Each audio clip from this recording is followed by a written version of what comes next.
Hello and welcome to week 4 of Calculus 3. This week we are going to get into the meat of the course discussing functions of multiple variables. In particular, we're going to extend the ideas that we first learned when approaching functions of one variable, like the ideas of domain and graphing.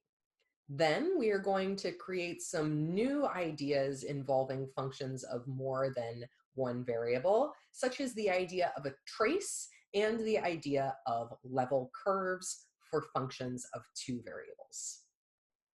Functions of a single variable, as was advertised in the very first video, are not the only kinds of functions that engineers, scientists, and mathematicians want to look at.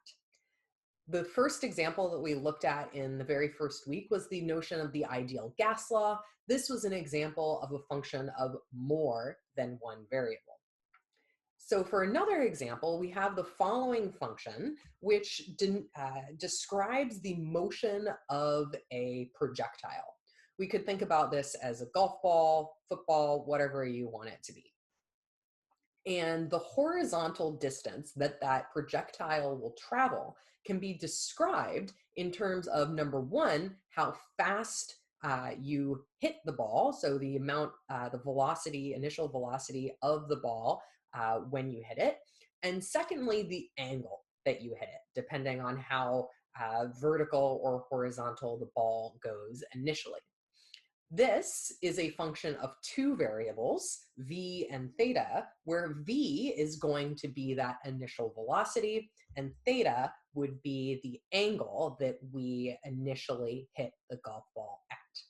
We can show that this horizontal distance is described by this function, but we are not at a place to do that quite yet.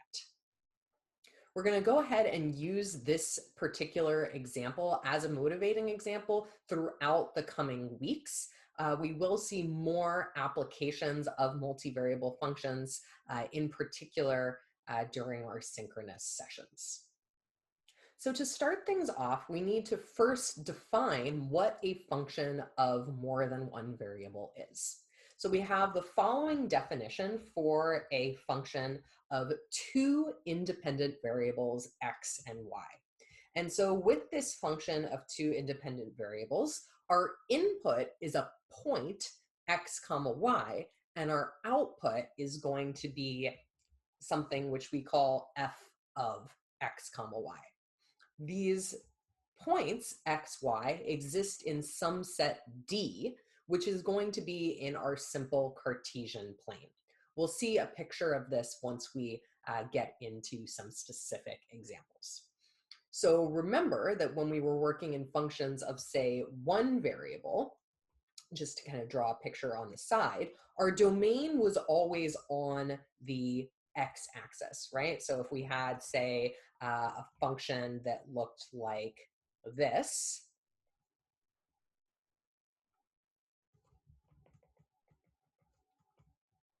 our domain would be all real numbers except for these two values of x, where we have an asymptote. Now that we're working in two variables, our domain isn't just going to be an axis, it's going to be a region in the plane, as we'll see in some future examples. Beyond a function of two variables, we can have a function of three variables. So for example, here we have a function of x, y, and z that has an output that is dependent on the variables x, y, and z. The question that we want to ask now, which is a question that we asked at the very beginning of our study of functions in high school, is what values can we actually plug in for the function? For that example that I drew up in the corner, the values that we could plug in were all values of x except for those two special numbers. So we want to ask the exact same question here, and that question will be answered in the same way as we did in a single variable function. We define the domain of a function as the set of all inputs for which the output exists. So just like we had in one variable, The domain are the numbers that we can plug in so that we have an output. In order to talk about domains of functions of more than one variable, we really don't need to change our understanding of domain, other than the fact that now our domain will be a region in the Cartesian plane rather than a set of x values.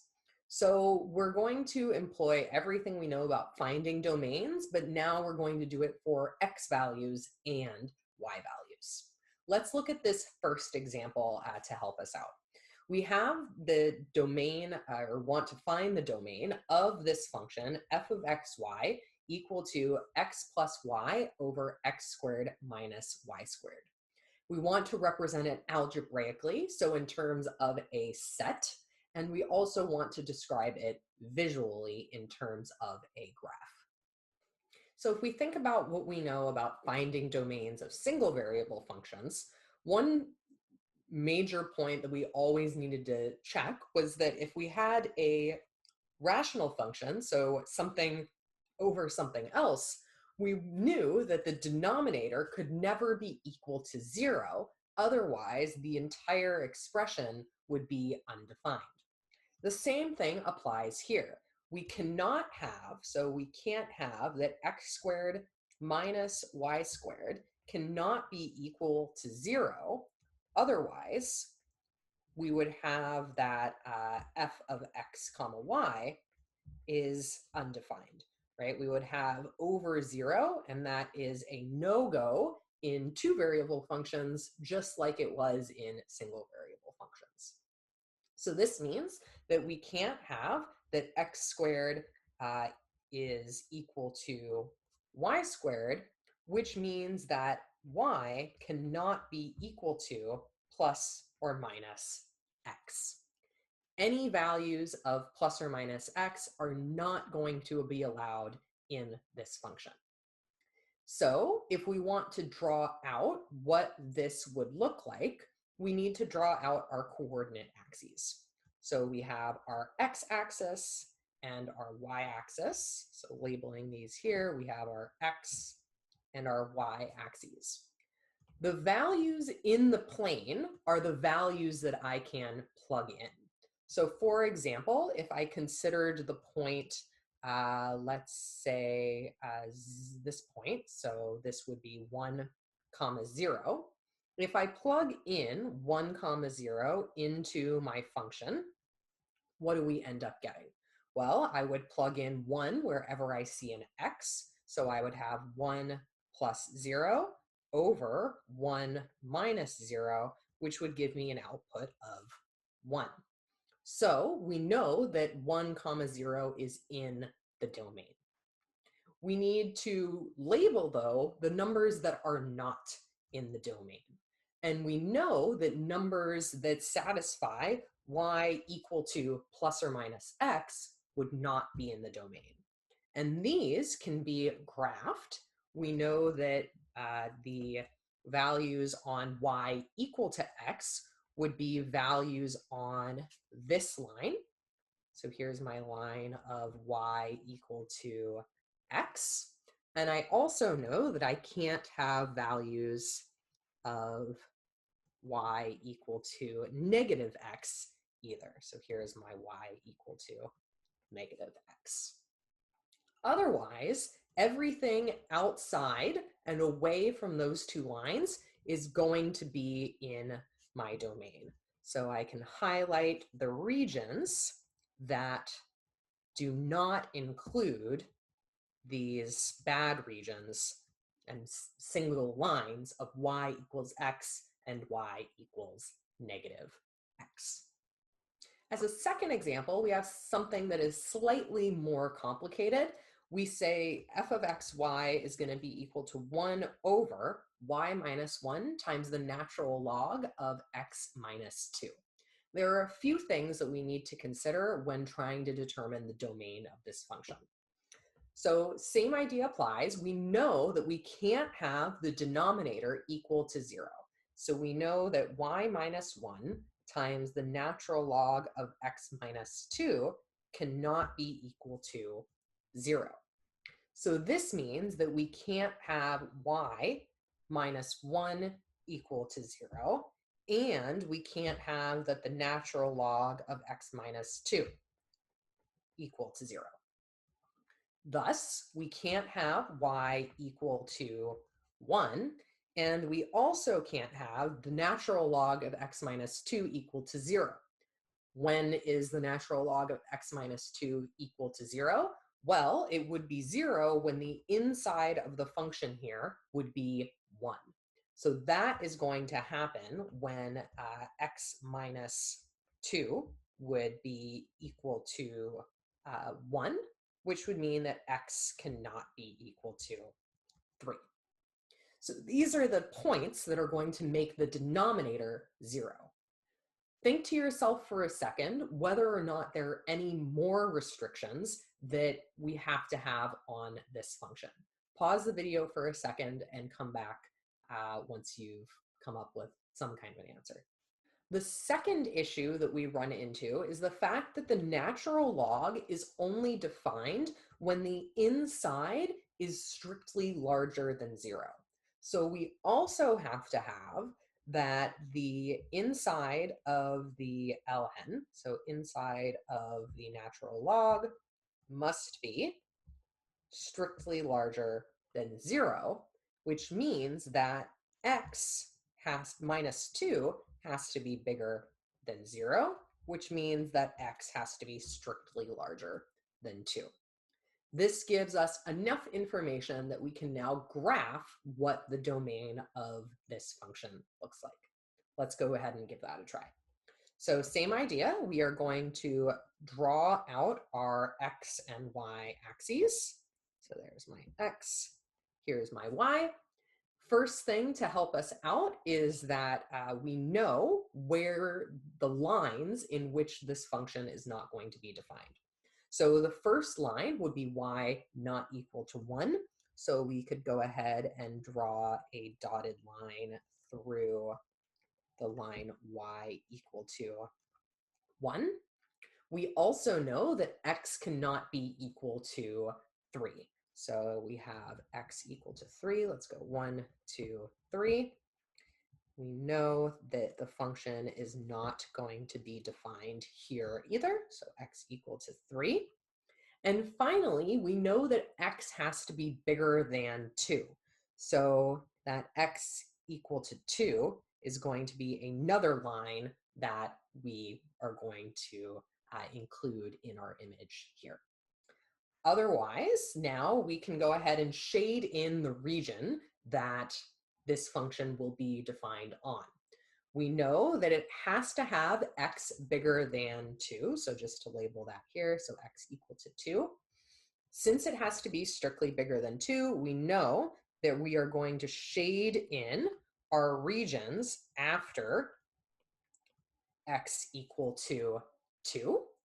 And that's it. This is the domain of our function. We've shaded everything to the right that is bigger than x equal to 2. And we've included all of the y values for which our function is not defined. So if we think back to when we first started our discussion of functions in high school, the way that you would graph functions would probably be to set up a table of values. So you would set up your x, you would have your f of x, and then you would choose some nice values for x and evaluate f of x at those values. From there, you would probably plot those points, connect the dots, and then have a rough sketch of what your surface would look like. In 3 dimensions, with functions of more than one variable, we're going to be doing almost the exact same thing. But instead of plotting points x comma f of x, we're going to be plotting points like x comma y comma f of xy. So what we end up getting is that our graph is not just a line in space, but our graph ends up becoming a surface. So let's see how that kind of works by helping us understand from our domain what it translates to in 3-dimensional space for a graph. So to help us out and visualize this, we have our three-dimensional axes. So here we have y, x, and z. We know that our domain is coming from the xy coordinate axes. So here's my x and y Cartesian plane.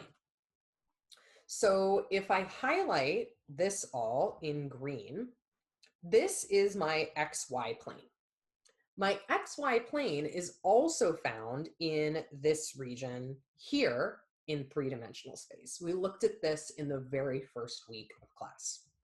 So here, this is my xy plane, just as I have on the left. If I look at a point, say 1, 1, that point also exists in my three-dimensional space. I have my x, y point here would be 1, 1, 0, but focusing on the translation here, we have this point, 1, 1, that we could plug in to our function. And so if I plug in 1, 1 into my function, I have an output in terms of z. So this point ends up shooting up to a point, which we call f of 1, 1. We can do this for all kinds of other points. So we could do it for another point that I'll label in orange. Maybe, let's say, this will be 1, 2. So if I want to look at that point here, again, maybe 1, 2 ends up shooting up to a lower point. And I do this for all values of x and y that are in the domain. So what I end up getting is a surface which could look something like this. And this is where my artistic talents are not going to serve me very well, but hopefully you get an idea of what this looks like. I end up taking those inputs and I could end up with a surface that maybe looks something like this, depending on what my function is. Dealing with multivariable functions and their graphs is particularly complicated because our inputs are points on the coordinate plane x, y. So to help alleviate that issue, we can introduce the notion of a trace. To help us understand what traces are, we're going to return back to our motivating example of the horizontal distance traveled by a projectile given an initial velocity v and an initial angle theta. The graph of this surface is given by this image. So we see our v, theta, and f of v theta axes. And to help understand how this graph comes about and how we know that it looks this way, we can introduce the idea of fixing one of our values. So for example, I could say, well, let's go ahead and fix our v value equal to 200. If we do that in the algebraic form of the function, we would have that, so we're going to say, so there was v. So if we fix v to be 200, what we end up with is a function f of 200 comma theta, which will end up being equal to 200 squared times sine of 2 theta divided by g. This is a function of a single variable. So here we have a function of one variable,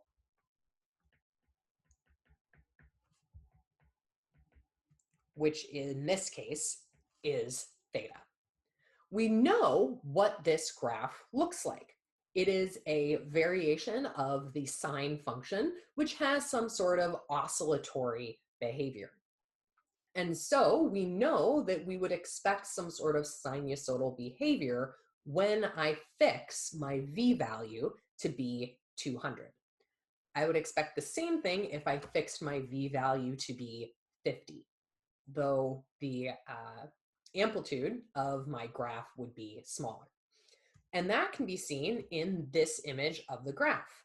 If I fix my V to be 200, what I end up with is a graph of the variable in terms of theta. My V is fixed, and we can see in this image, we have some sort of sinusoidal behavior, versus if I plugged in a smaller value of V, I would still have a sinusoidal behavior, but it wouldn't be as high in terms of its amplitude. We can do the exact same thing in fixing a value of theta. So let's suppose that we fix a value of theta. I'll change to my blue color here. So if we fix our theta to be equal to pi over 6, what we end up with is a function f of v comma pi over 6, which is going to be equal to, we would have v squared times sine of 2 times pi over 6 divided by g, which once we evaluate it, we have that f of v comma pi over 6 will be equal to, we have the v squared over g, sine of 2 times pi over 6 will be pi over 3, and sine of pi over 3 is going to be the square root of 3 divided by 2. So when we fix our theta value to be pi over 6, what we end up with, again, is a quadratic function in the variable v.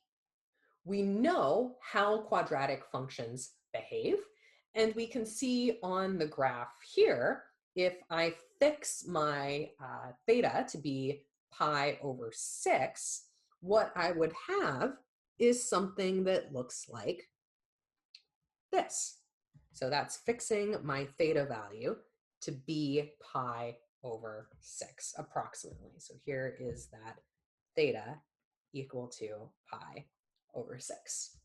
And we can see that we have that kind of quadratic behavior that we would expect from a function of a single variable that looks like this. The notion of a trace is when we fix one of our variables so that our multivariable function becomes a single variable function. So the formal definition here is that a trace of a function is obtained when I hold one of the independent variables constant.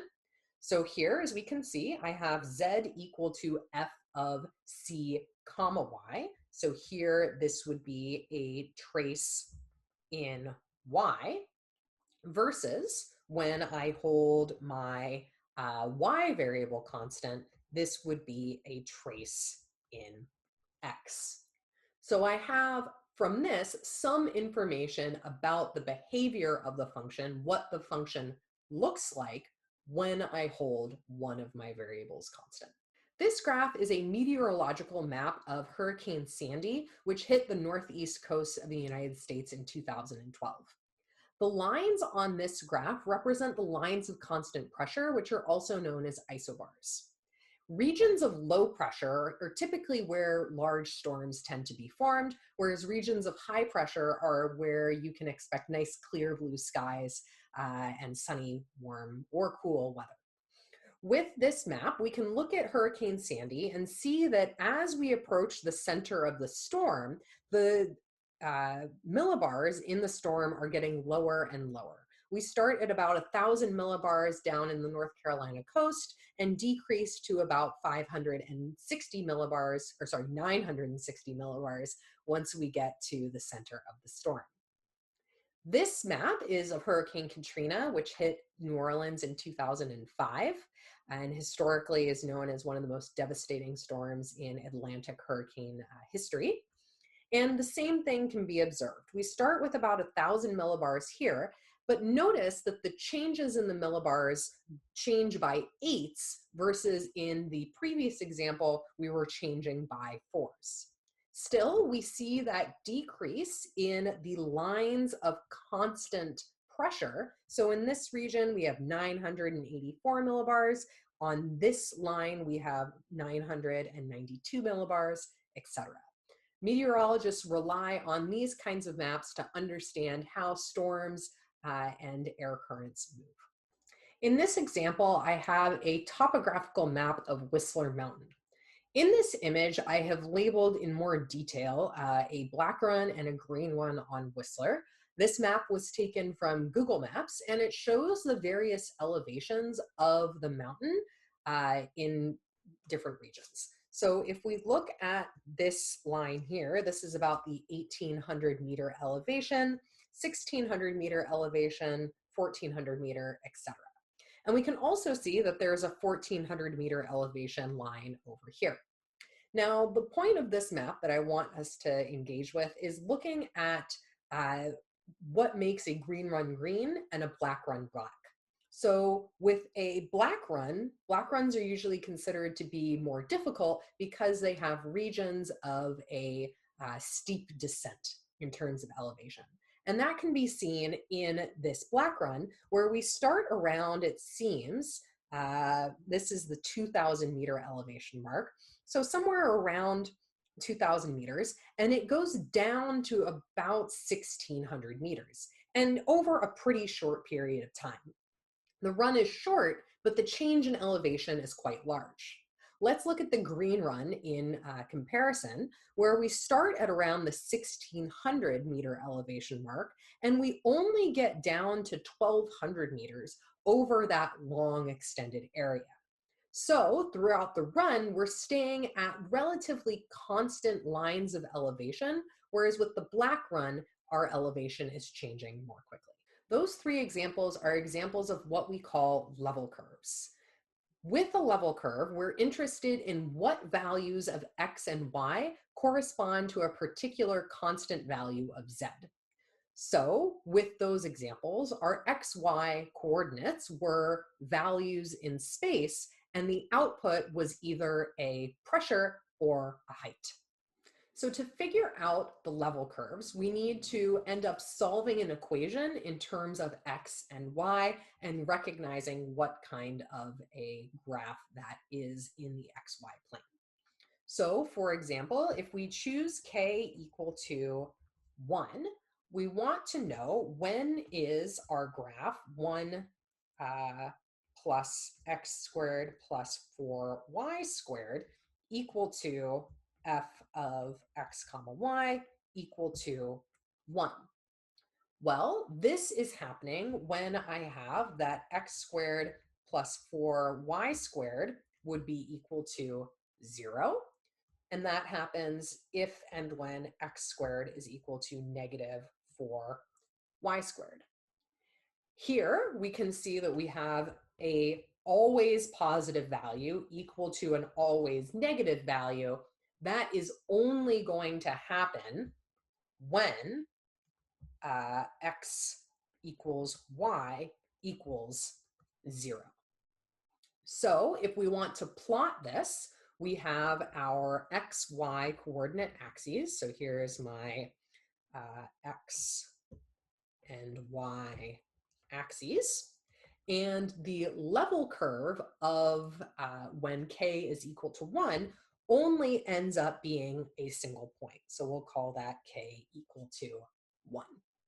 So when k is equal to, let's say, 3, that's the next value that we're going to take for our level curve, we end up getting, again, when is 1 plus x squared plus 4y squared equal to 3.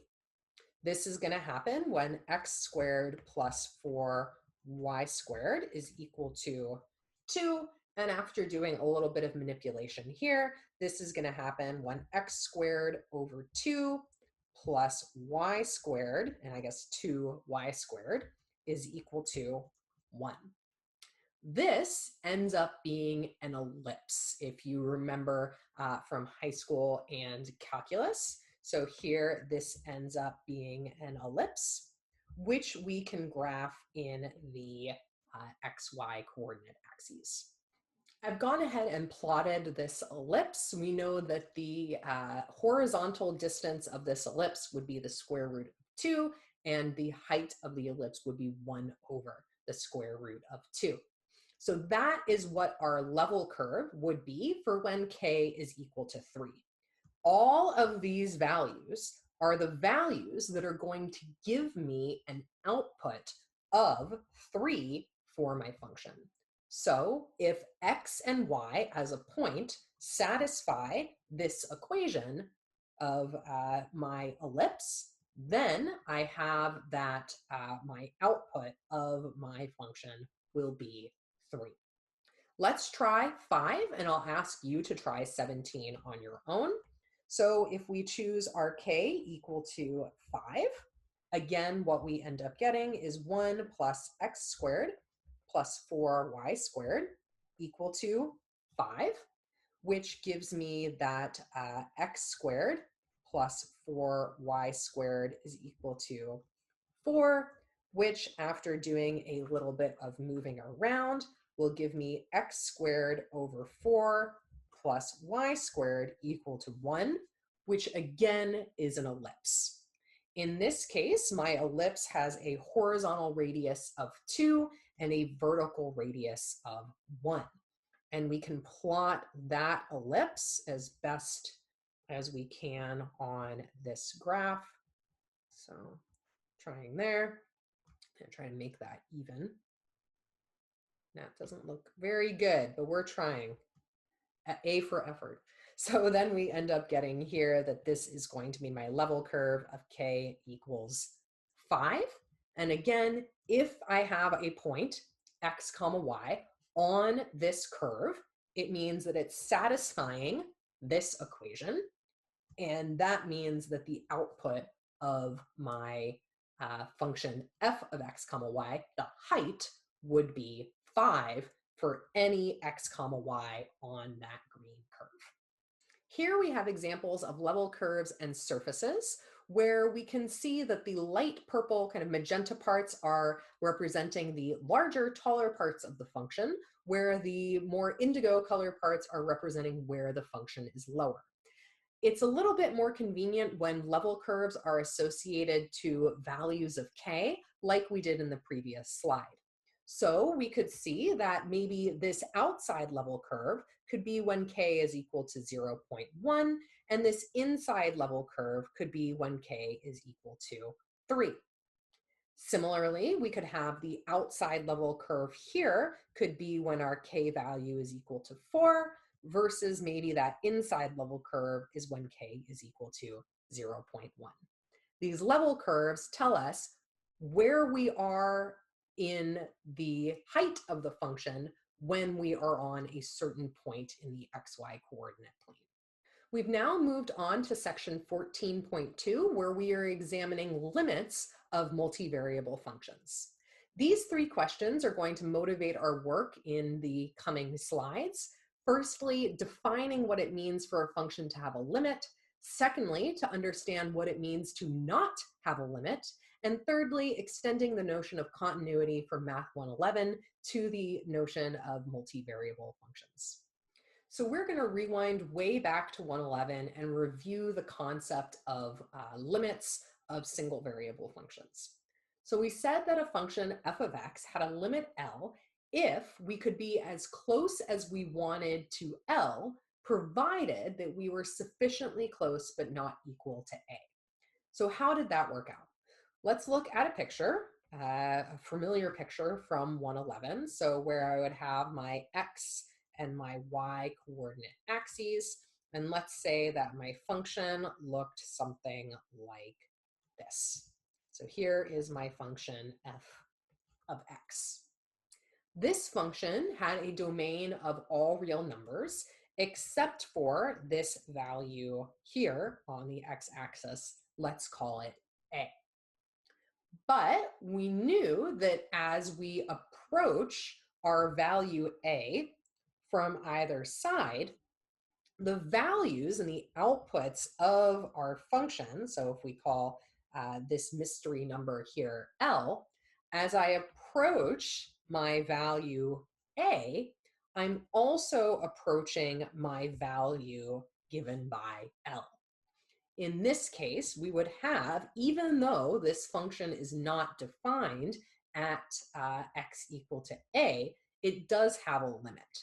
We would say that the limit of x as x approaches a of f of x would be equal to L. We can use a table of values to help us determine the limits of functions like f of x and g of x. And this was one of the first strategies that we employed in 111 before we ended up getting the notion of continuity. Let's remind ourselves of that process with these two examples, where we want to determine what the limit as x approaches 0 of x is, as well as what the limit as x approaches 0 of x over the absolute value of x is. To do this, we made tables of values. So for both of these functions, we had our table of values. And with these tables of values, we would input values of x and find the outputs f of x for each of the functions that we were looking at. And we wanted to determine for values close to our mystery number that we're trying to find the limit of, in this case 0, what x values would be close to 0 and what those outputs for those values would be. So when we set up our table, we would have a value like 0 being the important one that we want to look at, and values that are close to it on either side. So we could look at, say, 0.1, 0.01, 0.001, and on the other side, negative 0.001, negative 0.01, and negative 0.1. We can do the exact same thing on the other side. From here, we fill in the values of f of x for all of the x values not equal to our mystery important point of 0. If we substitute in x equal to 0.1 in f of x, we would get, gotta change it to our pencil, we would have 0.1, similarly 0.01, 0.001. So we can see as we approach 0 in our x values, our y values are progressively getting smaller and smaller, closer towards, it seems, 0. Then when we approach from the other side, from our negative values, we get negative 0.1, negative 0.01, negative 0.001. And again, it seems that as we approach in both directions, our values are getting closer and closer to 0. So this would imply that the limit here as x approaches 0 would be 0. In the other example of x over the absolute value of x, if I plug in a value of 0.1 into my g of x function, I would get 0.1 over 0.1, giving me an output of 1. And I would get outputs of 1 for all of the values getting closer and closer to 0. However, if I plug in my negative values, I would have negative 0.1 over the absolute value of negative 0.1, which will give me a total output of negative 1. And that negative 1 is going to be my output for all of these numbers. So when I approach my 0 in terms of x, my y values on the positive x-axis are approaching and are equal to 1, whereas my y values when my x's are negative is always negative 1. And in this case, we say that the limit of this does not exist because my y values are not approaching a single number. We can also see this in the graph of both of these functions. So for example, if we draw out the graph of the y equal to x, that's going to look like this. So here's my y equal to, gotta change that out. So this is y equal to x. And as I approach from either side on the x-axis, we can see that my y values are also approaching 0.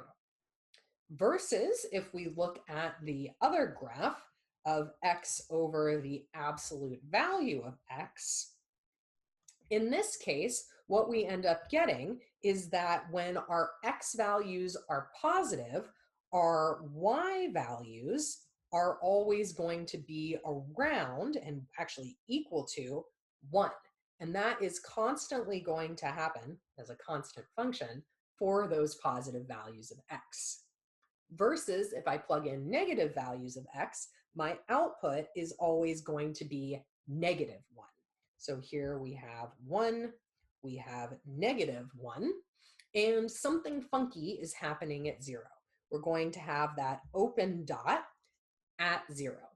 So as I again approach 0 from either side, I'm not seeing my y values come closer together. So in the case of f of x, my limit is 0, but in the case of g of x, my limit doesn't exist. We can set up table of values for functions of more than one variable. So we'll use this example of a function f of x comma y equal to 3 minus x minus 2y. However, the table of values is significantly more complicated because we have to look at pairs of values x comma y. So for example, if I want to look at here, these are going to be my x values, and these are going to be my y values. I want to know what is the value of my function. So here, f of x comma y, when I evaluate the function at -1 and -1. So here, this cell will be f of -1 comma -1. And if we evaluate that, that will end up being equal to 6. You can test that on your own.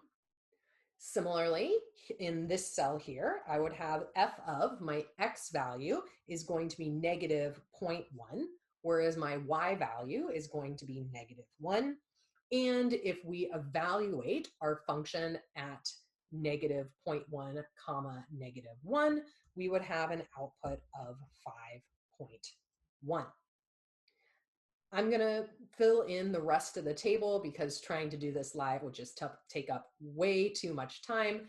You can feel free to fill in the rest of the table if you want the extra practice. So we want to use this table in order to understand what the output of f of xy is when our points, our inputs, are close to 0, 0. And based on this table, it seems that, well, when I approach from any direction, let's say this way, my values are getting closer and closer to 3. Here I go 5, 3.2 to something. Here I go 1, 2.8 to something, 4, 3.1, 2, 2.9, etc. This table suggests that as our x comma y gets closer to 0, that the output of f of x comma y is approaching 3.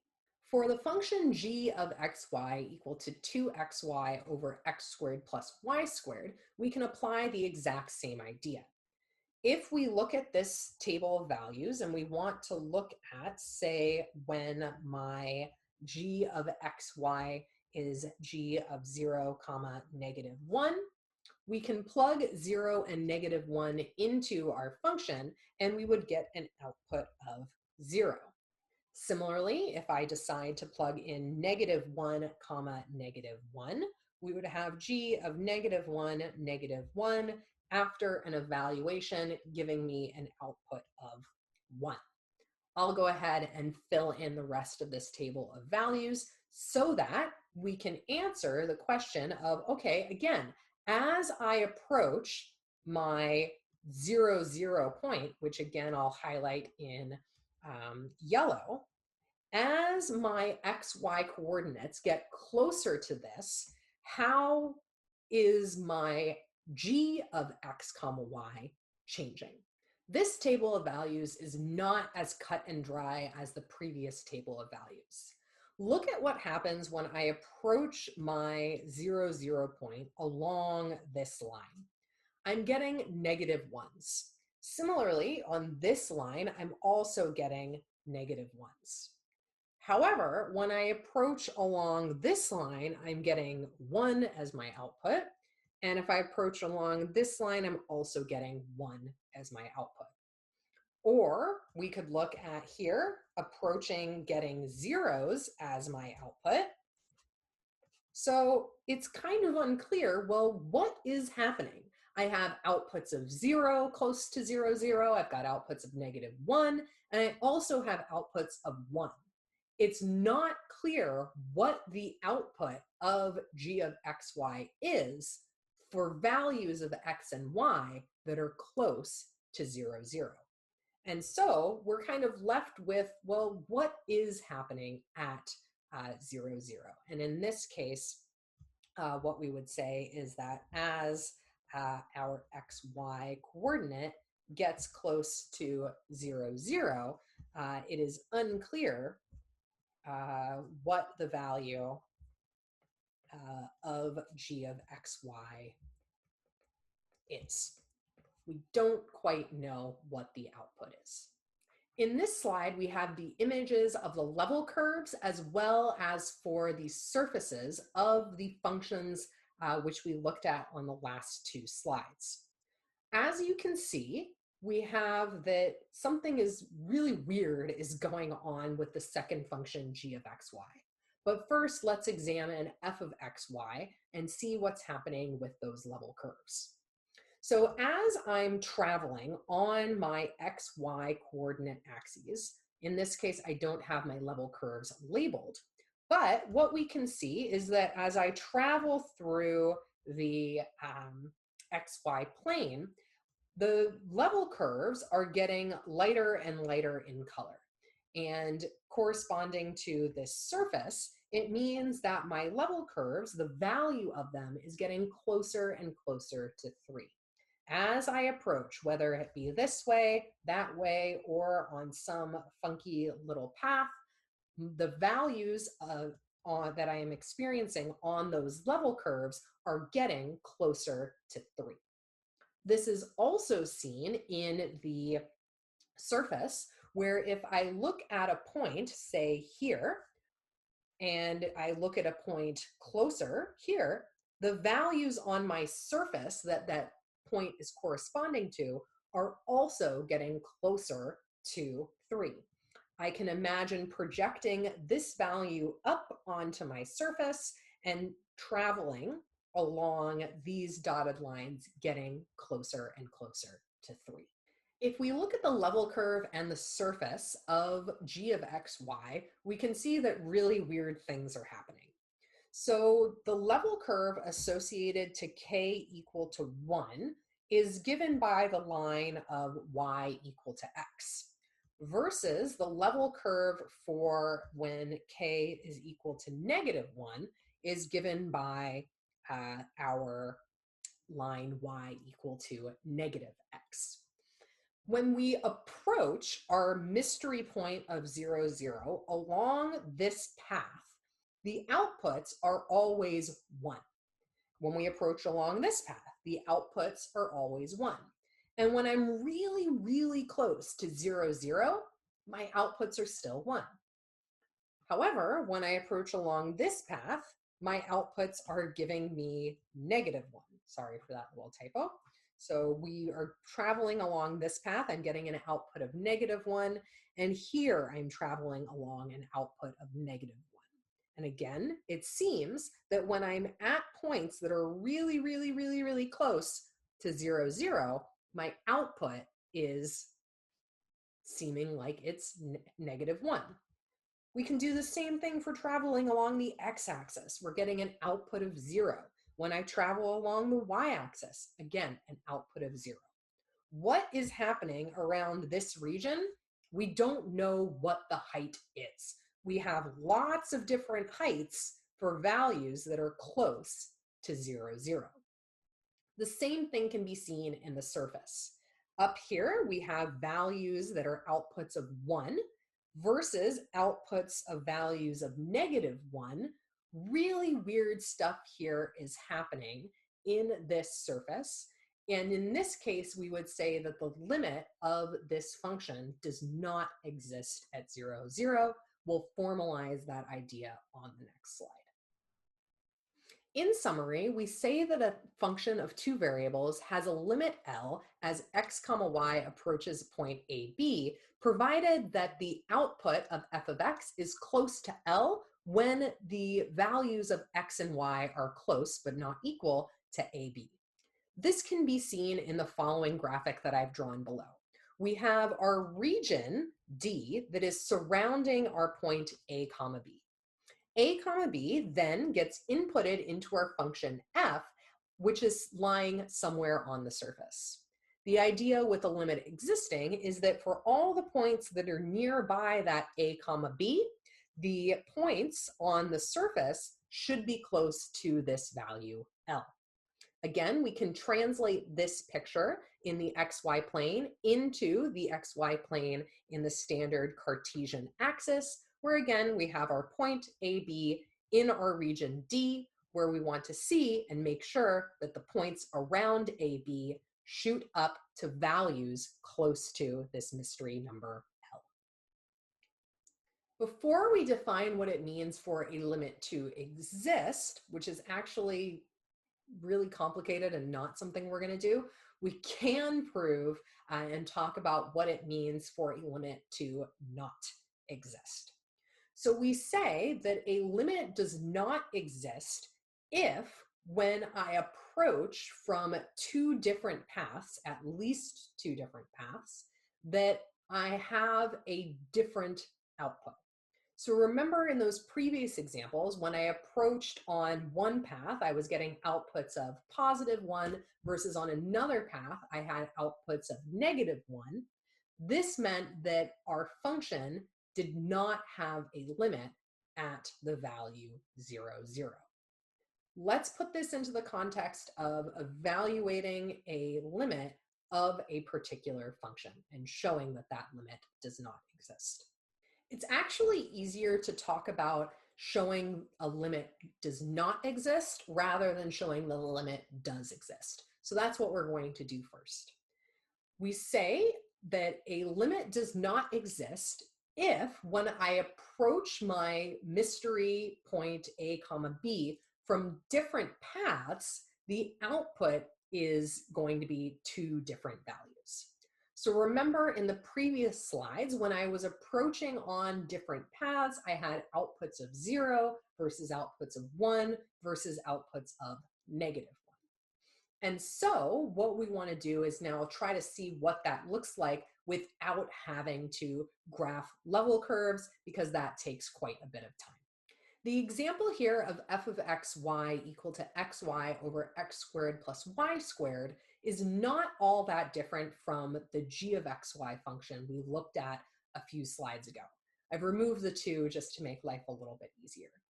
So here we want to find different paths for which the output produces different values. Let's go ahead and draw out our coordinate axes, because this will help give a little bit of context. So if I draw out my axes, so here I've got my x-axis and my y-axis, I want to find some paths that when I approach the point 0, 0, so let's label that. So approaching 0, 0, I have different outputs.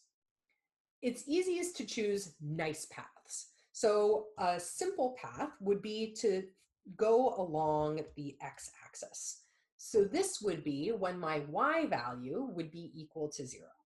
So let's go ahead and approach, changing my pen color. So if we approach along the, let's say, x-axis, we know then y would be equal to 0. So we would be examining f of x comma 0 being equal to, we plug in 0 for y, so we get x times 0 over x squared plus 0 squared, which ends up giving me an output of 0. So as I approach along the path here, so along my x-axis, I seem to be getting an output of 0. Let's try a different path. So if we try, and I'll label it in orange, so if we approach along the, let's say, y-axis, again, I would have here that my x value would be equal to 0. And we have the same thing, f of 0 comma y would end up giving me 0 times y over 0 plus y squared, which again is 0. And so here I seem to be getting values of 0. But this is not enough to say that the limit is 0. I have two paths where my output is 0, but how do I know that all paths have an output of 0? Let's try another path that's a little bit different. In particular, what happens if I travel along the path given by y equal to x? So if we take y equal to x as our path of approach, we can do the same idea of substituting in values. So path of approach, what we end up getting is that f of x comma y becomes f of x comma x, which will give us x times x over x squared plus x squared, which will give me, I get x times x is x squared over 2x squared, which simplifies to 1/2. So along these lines, along the line y equal to x, my output is 1/2. And so when I approach along this path, I'm getting 0 as an output. But when I approach along this path, I end up getting 1/2 as an output.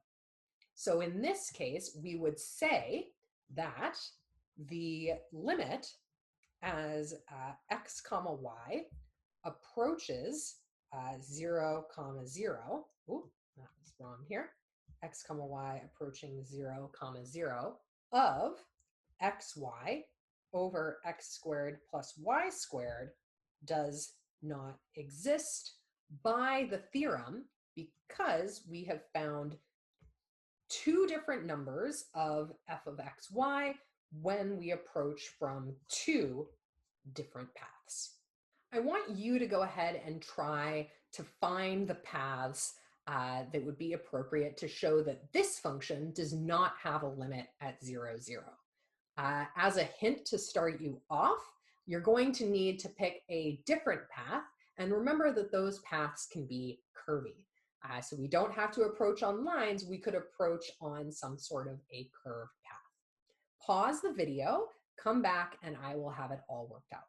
When we approach along the paths y equal to x or y equal to 0, we seem to be seeing that f of xy is approaching 0 in both of those cases. But again, this does not show that the limit is 0.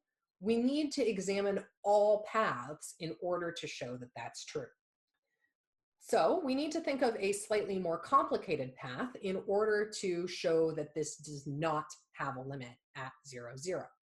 In particular, like I said in the preamble, we can choose a curvy path, and what we're going to look at is the curvy path given by following a parabolic path. So what's happening as I approach along the path given by y equal to x squared. We could choose y equal to x cubed if we wanted. There are lots of other examples. It's just here using a slightly curvier path to find out what the output would be. So if we do this, we're going to be looking at f of x comma x squared. And this will end up giving me x squared times x squared over, I'll have x to the power of 4 plus x to the power of 4. And when we simplify this, we get x to the power of 4 over 2x to the 4, which will give me a value of 1/2. And so as we approach along this path, so as we approach along our y equal to x squared, what we have is that f of xy seems to be equal to 1/2. So I've found a secondary path, in this case a third path, where the output of my function is different.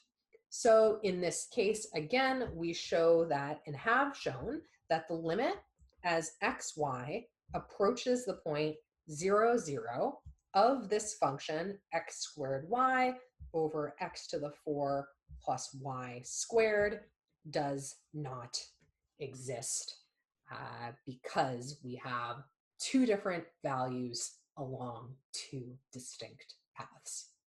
The following 5 propositions give us information about evaluating limits to make life a little bit easier.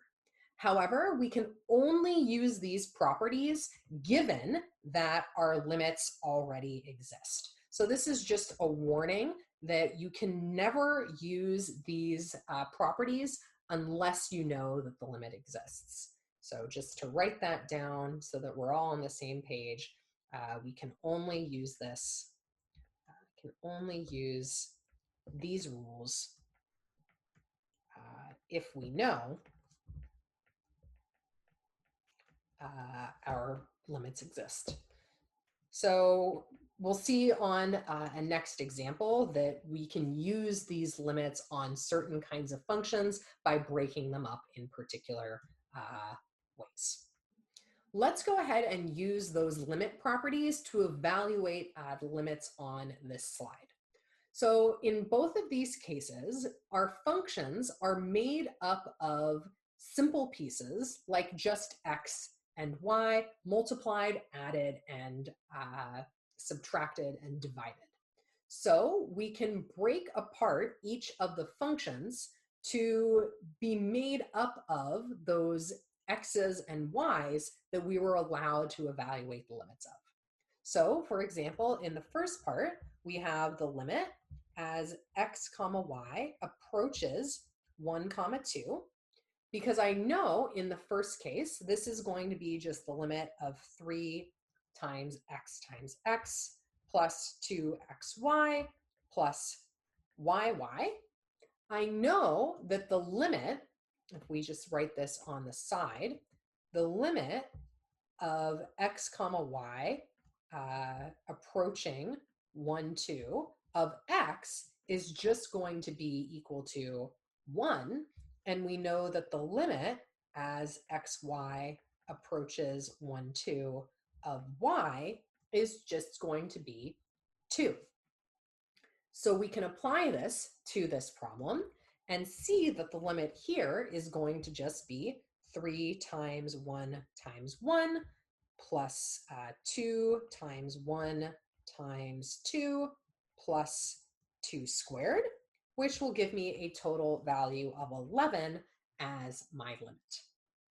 For the second example, we have a slight problem because in the side here, we have a fraction and a rational function that we're evaluating the limit of.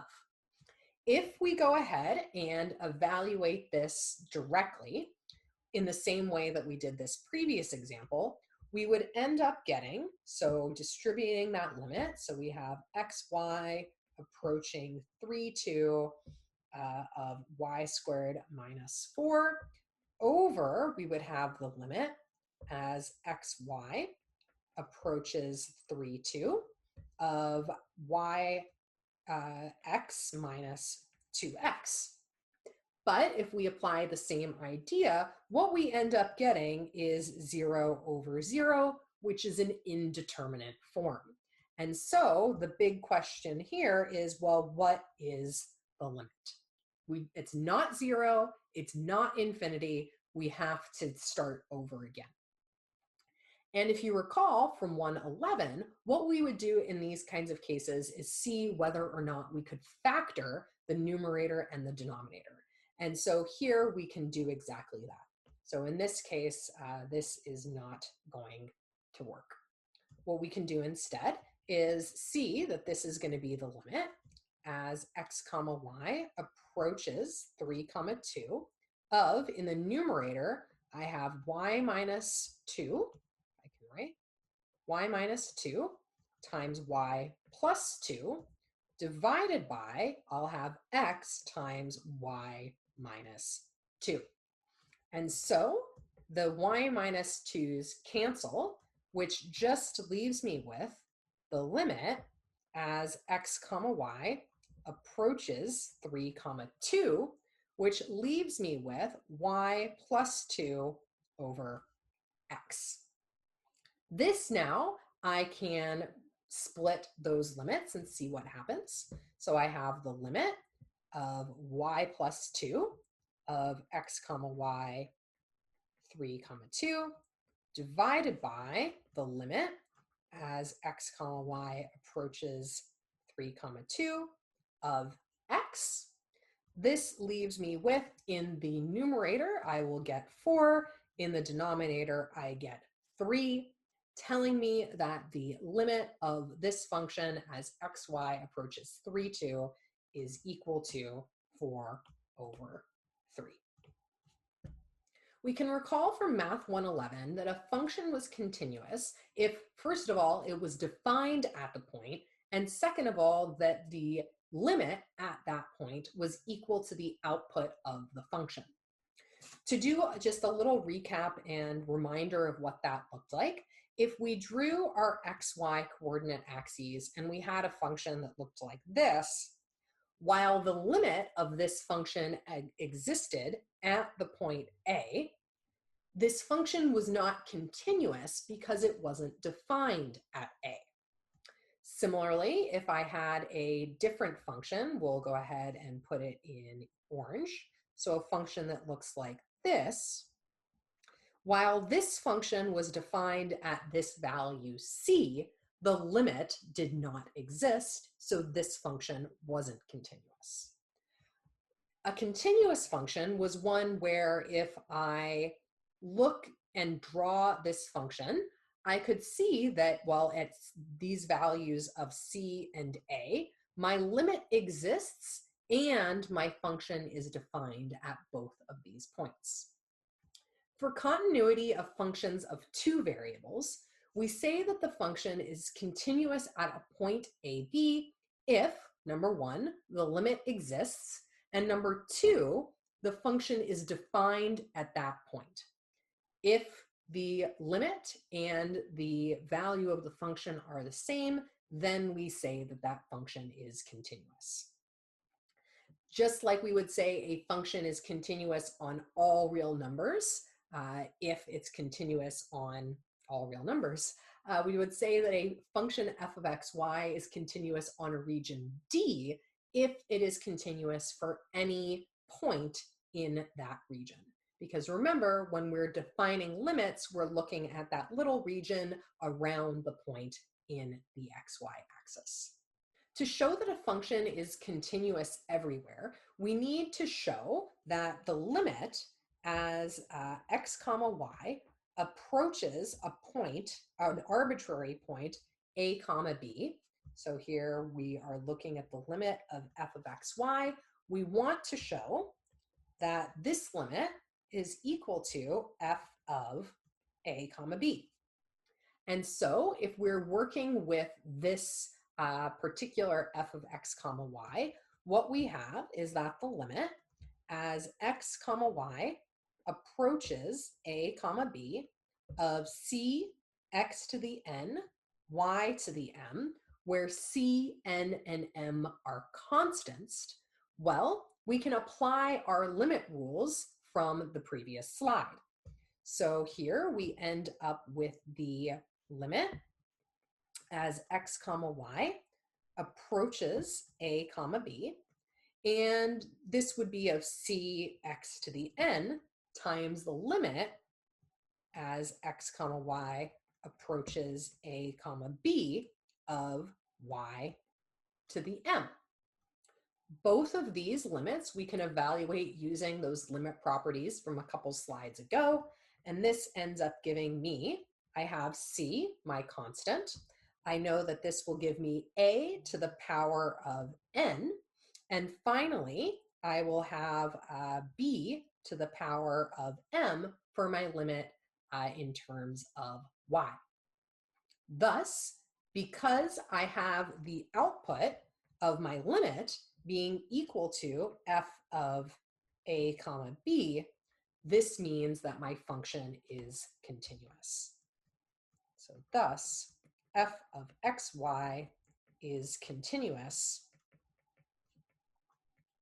for all x comma y, because that point AB was arbitrary to start. To show that a function is continuous, we need to show that the limit is always equal to the output of the function. So again, here what we want to show in both of these cases is that the limit as x comma y approaches an arbitrary point AB of our function, let's just call it for sake h of xy, is equal to h of AB for all points a comma b. This is the goal in trying to prove continuity. So I'm just going to move this to the center, and I'm going to put a square around it because this is what we are trying to do for both of these functions. So here in the first example, f of xy, we can go through it in the same way as we did before. So we have the limit as x comma y approaches a comma b of 3x squared plus 2xy plus y squared under our limit properties is going to be equal to, that, 3a squared plus 2ab plus b squared, which is equal to f of a comma b. So we have that f of x comma y is continuous everywhere. So we know that this function is continuous everywhere. In fact, any polynomial in x and y is always going to be continuous everywhere. This is similar to what we saw in 111.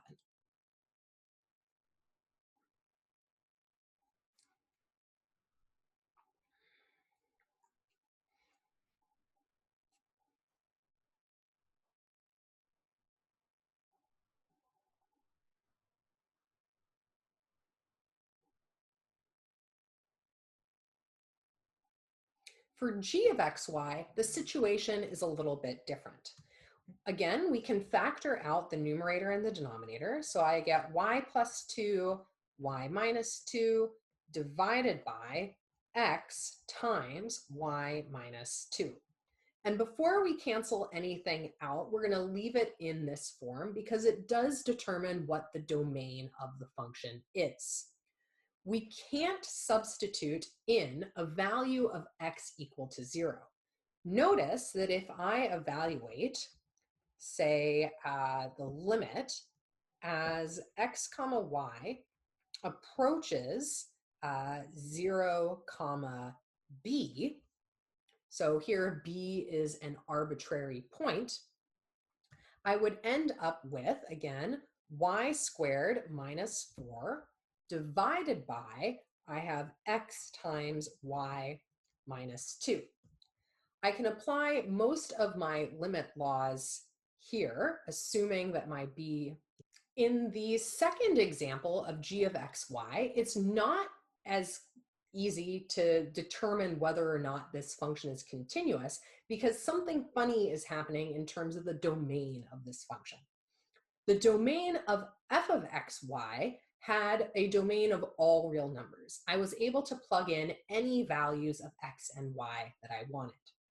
Unfortunately, in the case of g of xy, we can recall that we can factor this into y minus 2 times y plus 2 divided by x times y minus 2. And in this case, we can see, based on our discussion at the beginning of this video, that the domain of g of xy